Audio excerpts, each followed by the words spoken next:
Bien-aimés frères et sœurs, vous connaîtrez la vérité et la vérité vous affranchira. Ça, c'est pas moi qui le dis, c'est la Bible qui le dit. Mais moi, je vous dis mieux. Vous connaîtrez la vérité historique, notamment celle de vos ancêtres kémites, et vous aurez une vision globale de ce que c'est que la vraie souveraineté politique. J'ajoute, vous reviendrez à la spiritualité africaine ancestrale et vous comprendrez les enjeux de l'indépendance économique. Et pour terminer, vous accepterez votre identité culturelle kémite et vous obtiendrez deux choses. La première, c'est la paix. La seconde, c'est le développement, à une condition. L'unité de toute l'Afrique noire, l'unité de tous les Noirs du monde entier. Otep à tous. Bienvenue sur la chaîne des panafricanistes, par essence, par conviction et par excellence. Celle des citoyens kémites par nécessité et obligation de combat. Nous sommes une chaîne qui n'est guidée que par nos ancêtres, et rien que par les ancêtres qui appartiennent à l'égrégore du monde noir. Par conséquent, nous ne croyons en aucun Dieu venu de l'étranger. Toutefois, cette vidéo n'est aucunement destinée à inciter à la haine ou à la violence, car nous menons un combat qui est d'abord et avant tout spirituel, intellectuel et démocratique, ensuite il est politique, géopolitique et géostratégique. Contre l'impérialisme, le colonialisme, le néocolonialisme et l'endocolonat, qui sont tous qualifiés de crimes contre l'humanité.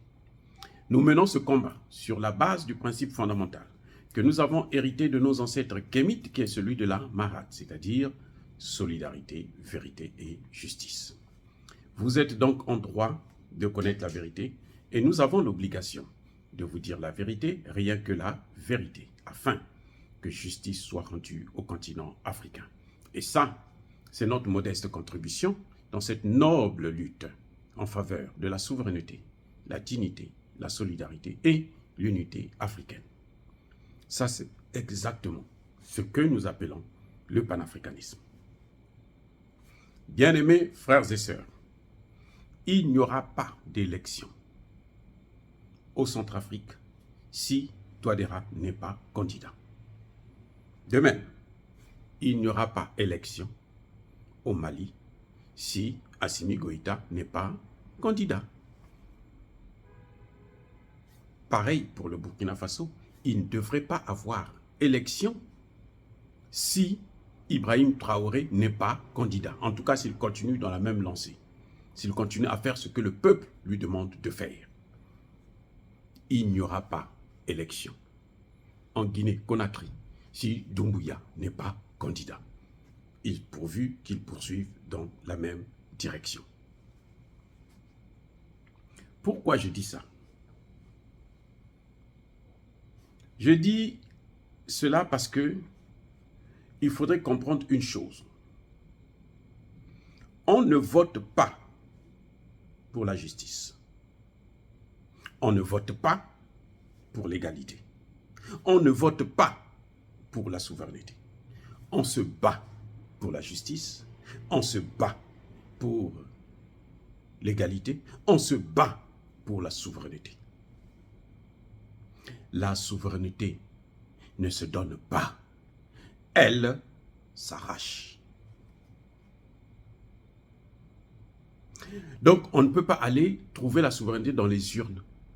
Ce n'est pas une élection qui va faire qu'un État puisse être souverain. Ce n'est pas une élection qui fera que la justice soit respectée, les droits de l'homme soient respectés. Non. La démocratie qu'on nous impose par les Occidentaux, sous prétexte qu'eux, ils sont civilisateurs, ce n'est pas ce qu'eux, ils pensent. C'est la démocratie, c'est la capacité de partager des valeurs communes ensemble, une culture commune, les richesses communes et le pouvoir. C'est-à-dire que si on ne partage pas le pouvoir, on ne partage pas les richesses que vous avez, on ne partage pas la même culture, ben, il n'y a pas de démocratie. Quand vous voyez, par exemple, un Chinois qui vient en Afrique, qui veut être candidat, parce qu'il a vécu là-bas 20 ans, 30 ans, il ne partage pas notre culture. Il est venu s'enrichir, il s'est enrichi, et maintenant il se dit, bon, comme je suis devenu riche ici, dans ce pays-là, je veux commander maintenant les autochtones. Ça, ce n'est pas la démocratie. Non. On ne partage pas les mêmes valeurs. Lui, il partage des valeurs chinoises. Donc, sa démocratie, c'est là-bas. Vous voyez, les Occidentaux utilisent la démocratie pour nous diviser. C'est ce qui nous divise le plus actuellement en Afrique. Là. La plus grande division se passe à cause de la démocratie. La division, c'est ça. Parce que le concept de la démocratie a été galvaudé. On vient vous dire que bon, si on n'organise pas des élections, bon, il n'y a pas de démocratie. Il faut qu'il y ait une majorité. Et ils sont capables d'utiliser les médias et autres pour orienter une élection. Et ça leur donne l'occasion de s'ingérer dans nos affaires et de mettre le chaos quand ils ne sont pas satisfaits, quand leurs intérêts ne sont pas protégés, ils détruisent le pays. C'est pour ça que je dis, là où nous avons vu des avancées dans le domaine de la souveraineté des États, eh bien ceux-là, ils doivent y rester tant qu'ils pourront faire ce que le peuple leur demande de faire. C'est le cas du Centrafrique, c'est le cas du Mali, c'est maintenant le cas du Burkina Faso. Et puis d'ailleurs, ils ont bien accepté ça au Tchad. On n'a pas dit à Idriss Déby de ne pas se présenter. Il a augmenté, d'ailleurs il a repris encore, je pense, 2 ans, 18 mois de transition, avec la possibilité pour lui de se présenter. Pourquoi avec Assimi Goïta, ça va être le contraire? Pourquoi avec Ibrahim Traoré, ça ne va pas être le même cas? Nous devrons déjà commencer à réfléchir à ça. Maintenant, il ne faut pas qu'on nous dise qu'on attende la dernière minute pour poser le problème. Non. Nous devrons penser à ça. On va organiser les élections, mais pour qu'on organise les élections, la condition, c'est que ceux qui ont bien fait doivent y rester. Pourquoi je dis ça? On ne cherche pas la démocratie dans un État qui se respecte. On cherche le bon dirigeant. Oh, je reviens. Nous ne cherchons pas la démocratie dans nos pays. Nous cherchons un bon dirigeant. Je répète une dernière fois. Nous ne cherchons pas la démocratie dans nos pays. Nous cherchons un bon dirigeant. Si on peut obtenir ce bon dirigeant par la voie démocratique, tant mieux. Mais ce qui est important pour nous, c'est un bon dirigeant. Donc, quand on a un bon dirigeant, eh bien, on ne change pas la carte qui gagne. Parce que le combat panafricaniste ne s'arrêtera que lorsque tous les pays africains seront donc gérés par des panafricanistes. Je répète, le combat des panafricanistes va s'arrêter quand tous les pays africains vont être dirigés par des panafricanistes. Parce que c'est ce qui permettra à ce que nous puissions aller très rapidement vers la création d'une monnaie africaine commune.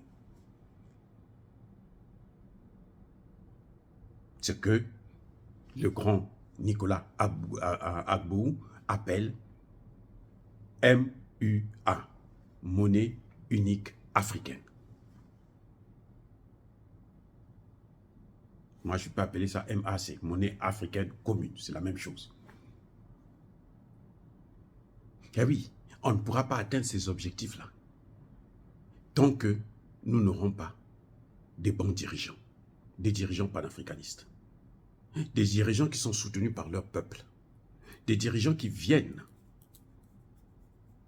avec des dirigeants révolutionnaires, des dirigeants qui viennent avec l'appui du peuple.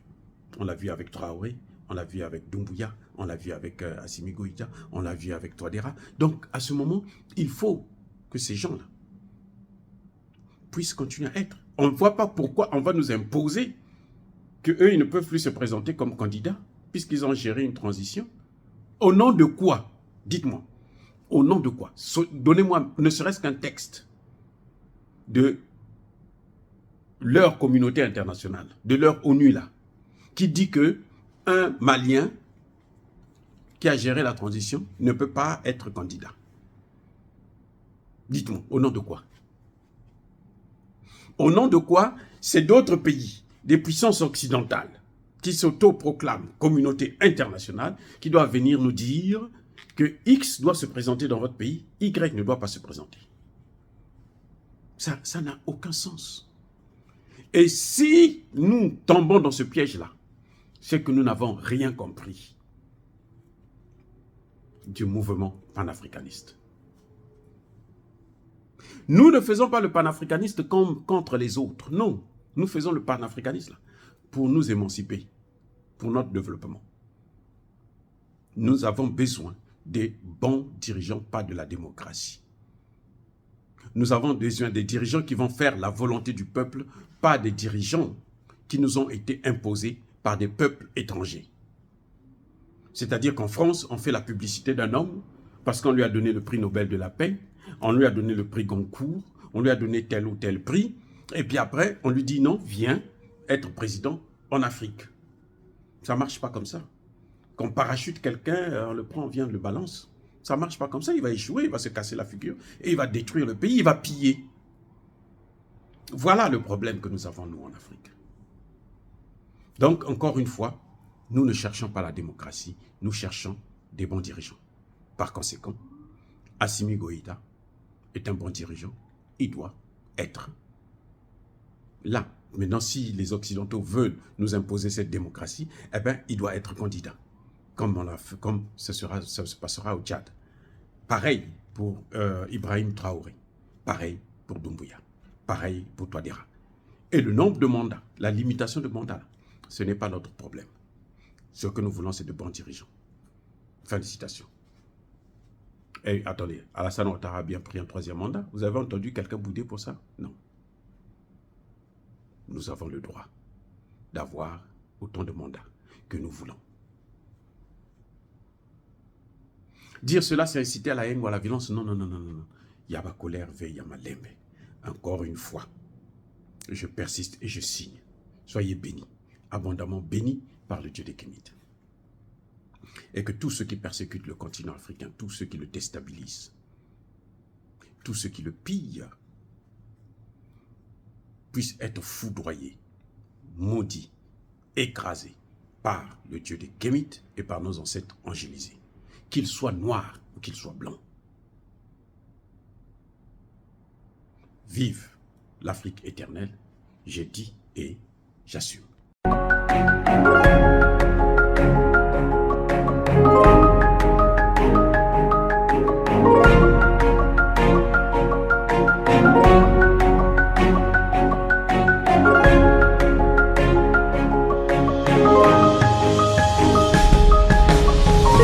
Eux, ils marchent par la foi et non par la vue.